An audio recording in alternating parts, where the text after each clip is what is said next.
Europe 1, il est 18h24. La suite de votre grand journal du soir, Thierry Dagerac.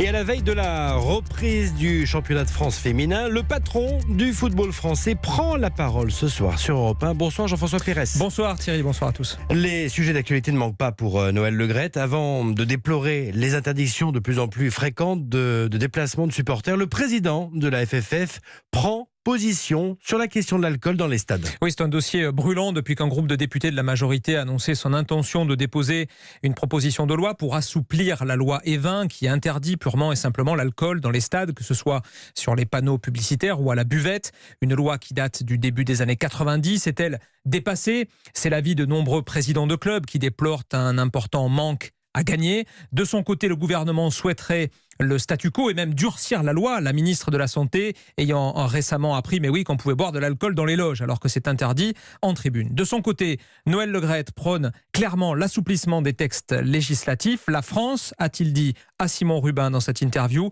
est selon lui de plus en plus isolée dans ce domaine.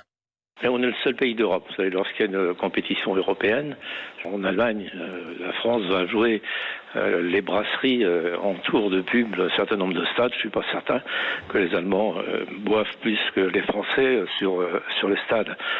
Donc je crois qu'il faut assouplir tout en faisant attention effectivement que le football ou le sport en général reste un vecteur de santé et de loisirs.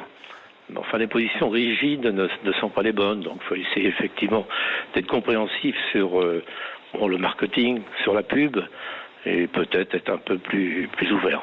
Sur la consommation aussi un peu. Un petit peu, je crois que ça ne changera pas grand-chose.